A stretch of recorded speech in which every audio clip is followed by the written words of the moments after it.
हुए थे। अभी 7 सीटों पर भाजपा का जो क्या रुख है चुनाव को लेकर? देखिए, बात तय है कि हमारे पास पिछले विधानसभा चुनाव में इन 7 में से केवल एक सीट थी सोलूंबर की। जी। पिछले 10 साल के भजनलाल जी के नेतृत्व में राजस्थान सरकार के काम, जिसमें शायद आज़ादी के बाद पहला अवसर है जब हम 10 महीनों में ही अपने जो चुनाव का संकल्प पत्र था उसके लगभग 50% विषयों को हम पूरा कर चुके हैं। लगातार दिशा में बढ़ने सबके कारण से एक आम आदमी का विश्वास जमा है कि भारतीय जनता पार्टी की सरकार में भजनलाल जी के नेतृत्व में, भाजपा के नेतृत्व में हमारा राजस्थान का विकास हो सकता है और सबका भविष्य सुरक्षित हो सकता है। मुझे लगता है कि 7 में से शायद ही कोई बचे है, हो सकता है कि सातों अधिकांश सीटों पर भारतीय जनता पार्टी। अभी भजनलाल जाटव गांव-गांव कैंपेन कर रहे हैं कांग्रेस का।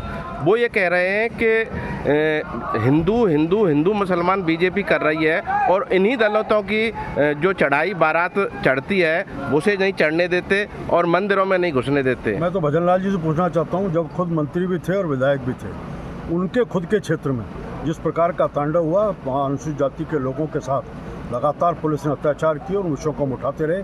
भजनलाल जी आप खुद उनका सुरक्षा नहीं दे पाए। आज इस बात का जवाब भजनलाल जी आप दे दें, जिस धारा 370 को नरेंद्र मोदी जी के नेतृत्व में केंद्र की सरकार ने समाप्त किया है, उस धारा 370 के रहते हुए अनुसूचित जाति जनजाति का आरक्षण जम्मू कश्मीर में नहीं था। 370 के हटने के बाद वहाँ पर आरक्षण सुनिश्चित हुआ है। वहाँ भजनलाल जी इस बात का जवाब दें कि आपकी पार्टी वहाँ उसका समर्थन कर रही है, जिसका जो 370 को वापस लागू करने की बात करते हैं। आपकी पार्टी ने काम किया था लगातार कि वहाँ हरिजन का मतलब होता था या 80 का मतलब होता था केवल सफाई का काम। सफाई कर्मचारी से ऊपर किसी प्रकार की नौकरी नहीं कर सकते थे।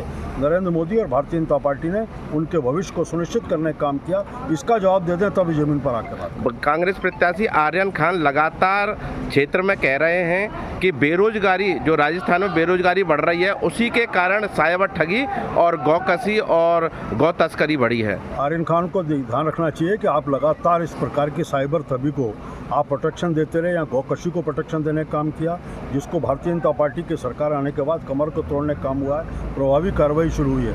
हम सब जानते हैं इसी धरती के ऊपर जब आज से लगभग जब सैनिक हत्या हुई थी, उस हत्या के मुलजिम कौन थे और उसके बाद किसी भी एक दूसरे धर्म के व्यक्ति के घर में किसी व्यक्ति के लाश को गाड़ना कौन से कानून के अंतर्गत है, जिस बात का तांडव लगातार इस क्षेत्र के लोगों ने देखा। हम सब जानते हैं कि इसमें लगातार आज हालत ये हो गई है कि मेवात के क्षेत्र में अगर सरकार सख्ती नहीं करती, यहाँ के लोग कहते हैं कि अगर अलवर का दूध है, मेवात का दूध है, तो उस मेवात की शुद्धता के बारे में नहीं कह सकते। इस तरह की स्थिति बन रही है। आपने कहा ये रोजगार की बात, ये शायद आज़ादी के बाद की पहली सरकार है जिसने इन 10 महीनों में हर विभाग में वैकेंसीज़ को तय किया और वैकेंसीज़ को तय करने के बाद एक हम किसकी परीक्षा कब लेंगे और उनका रिजल्ट कब निकालेंगे, इसका कैलेंडर जारी करने का काम किया, लोगों को रोजगार के नाते से आश्वस्त करने का। अभी वो ये कह रहे हैं कि अगर विकास किया है और विकास के नाम पर भाजपा वोट मांग रही है तो फिर इतना बड़े नेता क्यों उतारे जा रहे हैं जब इतना विकास करा दिया तो? हमारे लिए हर चुनाव महत्वपूर्ण है। यहाँ कोई नेता नहीं आता,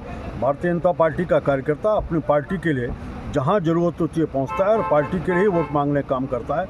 हम जब वोट मांगते हैं तो जाति पर नहीं, धर्म पर नहीं, संप्रदाय के आधार पर नहीं, देश के नीति और कानून के आधार पर मांगते हैं। 10 महीनों के काम के आधार पर मांग रहे हैं। 10 साल तक नरेंद्र मोदी जी ने जो देश का कायाकल्प किया, उन सब विषयों को लेकर के जा रहे हैं। इस क्षेत्र की अशांति को हमने सबने देखा है, उसको एक बार फिर विकास के रास्ते पर आए, इसको सुनिश्चित करने के लिए वोट मांगे। नहीं, ये क्षेत्र पूरा मेव बहुल क्षेत्र है और गौकसी, गौहत्या और साइबर क्राइम यहाँ बहुत ज़्यादा है, तो इसको रोकने के लिए भाजपा सरकार क्या कर रही है? आपको भी जानकारी है कि 10 महीनों में साइबर का नाते से ये साइबर का हब था, साइबर की कैपिटल था ये मेवात का क्षेत्र। लेकिन पिछले 10 महीनों में जिस प्रकार से भजनलाल जी के नेतृत्व में सरकार बनने के बाद इनके ऊपर लगातार हमले हुए हैं और उसका परिणाम भी ये रहा है कि जहां हम पहले देश में कभी हम आते थे दूसरे तीसरे स्थान पर, बढ़ करके हम 14 स्थान पर आए। ये सरकार के लगातार प्रयास की बात है। सख्ती हो रही है, गौकशी की घटनाओं के ऊपर भी लगातार सरकार ने काम किया है। जो संरक्षण देते थे उनको एक्सपोज करने का काम भारतीय जनता पार्टी करती है, करती रहेगी, आगे भी करेगी। तो अभी 7 सीटों में से भाजपा कितनी सीटें जीतने का दावा कर रही है? मुझे लगता है कि 7 सीटों के ऊपर भारतीय जनता पार्टी जीतेगी। पहली बार होगा कि हम सारी के सारी सीटों के ऊपर भारतीय जनता पार्टी कमर खिलाएगी। नहीं, अभी जो विकास के नाम पर बीजेपी और कांग्रेस दोनों ही विकास के नाम पर चुनाव प्रचार में उतरे थे, लेकिन अब विकास की बात तो दूर, सांप्रदायिक और जातिवाद हावी हो गया। गया है? हमने तो विकास के मुद्दों को लेकर चल रहे हैं। हमारे जो सारे कामों को देखिए, जिन पत्रों को निकाला, जिन बातों को कही है, 10 महीने के काम ERCP का विषय को भारतीय जनता पार्टी कर रही है। जिस पानी के विषय को लेकर के लगातार बात हुई कि इसके ऊपर काम होना चाहिए, 5 साल तक कांग्रेस की सरकार केवल नारे लगाती रही। 15 दिन में शपथ लेने के 15 दिन में भजन लाल जी ने मध्य प्रदेश की सरकार और केंद्र सरकार के सहयोग से समझौता किया, DPR बनवाई।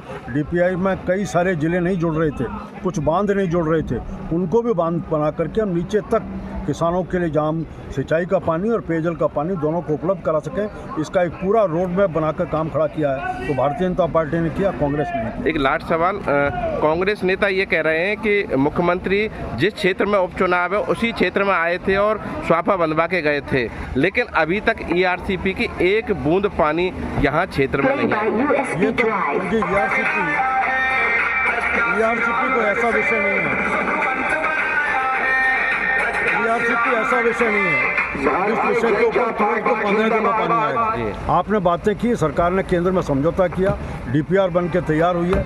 DPR के ऊपर कुछ जो कमियां थी, उन कमियों को भी दूर करने का काम कर रहे हैं। उस सब के आधार पर परिणाम निश्चित रूप से निकल करके आएंगे। राजस्थान की जनता को विश्वास है, पहली बार बात नहीं काम और धरातल के ऊपर काम उतर के आ रहा है निश्चित रूप से।